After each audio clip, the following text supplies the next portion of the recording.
With the news of who is snitching in the YSL case being released, we saw reporters approach Lil Baby outside of an airport for his reaction of the YSL case. How you doing, Lil Baby? Lil Baby. Lil Baby, how's Young Thug doing? I know all the circumstances. Just want to see how they holding up good? Sure. All right. Love what you're doing, man. The snitching paperwork was released in the YSL Rico case, revealing who the real snitches are. A statement saying, the Fulton County District Attorney says YSL team members are going after the life of a witness and their family in the criminal case against rapper Young Thug and the 27 other alleged team members. It goes on saying, Willis's office has discovered a document and part of a cooperating witness's statement that was posted on social media. The life of that witness, a cooperating YSL associate, otherwise known as a snitch, and that witness's family are in jeopardy as a result. Willis says authorities are still investigating who leaked the discovery material. A new indictment last week added new charges against Young Thug, aka Mr. Williams, and a handful of other defendants in the case. Williams, aka Young Thug's attorney Brian Steele, and the district attorney seem to agree. Steele says it puts people at risk and wants it to stop immediately. Now, the man snitching in this paperwork is actually known as Lil Woody, who has had close ties to the YSL group, as well as other groups allegedly being 4PF for many years. Now, Lil Woody demanded safety for his family after he started snitching on Young Thug, Gunna, and Lil Baby, as Lil Woody's family has been in danger ever since the paperwork was leaked in the Atlanta DA's office. Now, this paperwork concerned very concerning information on 4PF and Lil Baby. Just as reported by DJ Academics, Lil Baby as well as members of 4PF are now next up on the Atlanta DA's Rico list. The very exact same Rico list that Young Thug and YSL were on. As the Atlanta DA had this to say on live television. An in-depth investigation. Recent months you've had 2 high-profile racketeering cases. There are going to be more. Over the next 60 days, you'll see 2 more. Now, after this was broadcasted on the live news, it didn't take long for Lil Baby's reaction to be released. As Lil Baby tweeted, I'm trying to start an investment group for the young millionaires. We could run the world if we play it right. As someone replied, man, you better be looking out for that Rico everybody keeps talking about. Now, with Lil Baby replying, only God can judge me. Now, shortly after she did that interview, paperwork was released revealing the next rap group to be targeted by her, the Atlanta DA, known as Fani Willis. The next 2 rap groups to be targeted and arrested under Rico charges, all based in Atlanta. One group being from a top artist in the game, with a second being an average-sized artist, allegedly being 22Gs. Now, with YSL already being taken down, according to DJ Academics, the streets are saying that Lil Baby and 4PF are next, making many people believe that Young Thug and some of the 28 members of YSL are ratting on Lil Baby, as Lil Baby and Young Thug have been best friends for many years, as well as both of their own camps, YSL and 4PF, actually having a lot of the same members as well. Now, Lil Baby started being targeted by Fani Willis for Rico charges just after this court hearing was over. He's the one directing traffic. He is the one they're all afraid of. He's the one that's king slime. He is the most dangerous of the 28, Judge. And I implore you not to grant him a bond. He is dangerous. If he gets a burner, Judge, and the court may know this, a lot of the communications that Mr. Williams is on FaceTime, because it's not traceable, it's not trackable. Judge, I will also say that we have taken proffers from fellow from Mr. Williams. Some are on this indictment, some are not.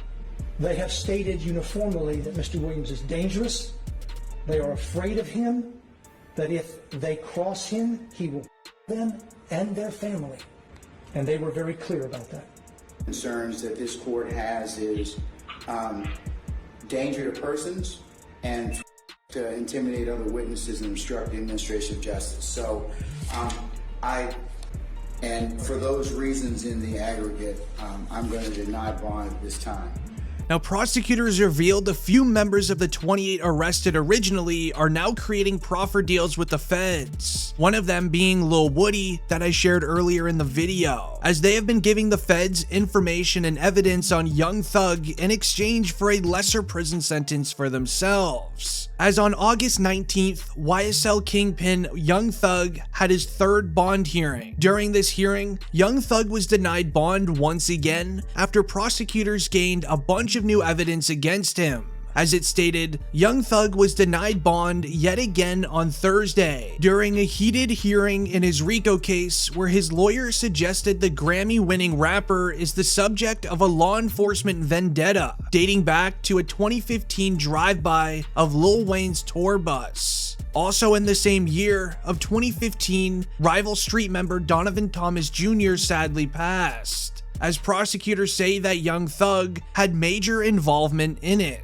As it states, Jeffrey Williams and Gunna, whose real name is Sergio Kitchens, have pleaded not guilty and deny the allegations, including that Williams had a role in the January 10th, 2015 passing of alleged rival team member Donovan Thomas Jr. Prosecutors say that Williams rented the silver Infiniti Q50 sedan that is linked to the crime. One of the YSL members that are currently snitching against Young Thug claimed that Young Thug said in a group chat, "Sacrifices must be made, soldiers must fall in order for the battle to be won." Now, luckily, Young Thug's lawyer had a strong defense and proved that Young Thug said no such thing. Young Thug's lawyer was making great defenses for Thug, but there was only one thing that kept him in jail and denied bond once again, as the judge agreed with the prosecutors when they made the statement claiming just how dangerous Young Thug is. The snitches currently in YSL are scared for their family's life, even with Young Thug behind bars, as the Atlanta DA and the prosecutors laid out 3 reasons why Young Thug, Gunna, and Lil Baby will never be released on bail once Baby is arrested. The first reason is how Young Thug runs his operation. Prosecutors believe the other 2 rappers also do similar things. Now, during the hearing, it was revealed by YSL members that snitched that Young Thug is the head of the whole organization. So when you first join YSL, Young Thug would then point you to a job of collecting and buying used iPhones, as Young Thug would often purchase these used iPhones and he would use them as burner phones. He would use these cell phones having no apps on the phone other than FaceTime, being completely wiped clean, and he would then use this used iPhone to FaceTime his troops to handle the business on the streets, whether it was narcotic related, going after rival street members, things in that nature. A typical FaceTime with Young Thug, he would then tell you what the job is to do, and you would then have to FaceTime him after it's done. If you completed the job successfully, you would just nod your head up and down, and if you didn't do it, you would just go side to side. Then the FaceTime would then end. Now, when using FaceTime, it's impossible for law enforcement and cell phone providers to tap the phone and listen in on these phone calls, as FaceTime is often used by street members as there's no trace of what is said in these calls anywhere. Now, members that snitched also mentioned how dangerous Young Thug is. If you cross him, he will get you and your family. As I did mention earlier in the video, Lil Woody is having that issue right now. The next reason why prosecutors revealed Young Thug should not receive bond is during the mansion raid where Young Thug lives, there was GTA-type firearms found within the household. Firearms that law enforcement don't even know how he would have gotten them. Now, they use this to their advantage when going after Young Thug in court, saying, "You cannot allow the YSL Kingpin to be released back to his home where these items are. It just wouldn't be safe for anybody involved in the case." Now, eventually, the judge ended up agreeing with all of the statements made by the prosecution, making him denied bond once again, but they also revealed a ton of concerning information on Lil Baby. If you enjoyed the video, leave a like on it and don't forget to subscribe. It's been District Trending and I'm out. Peace.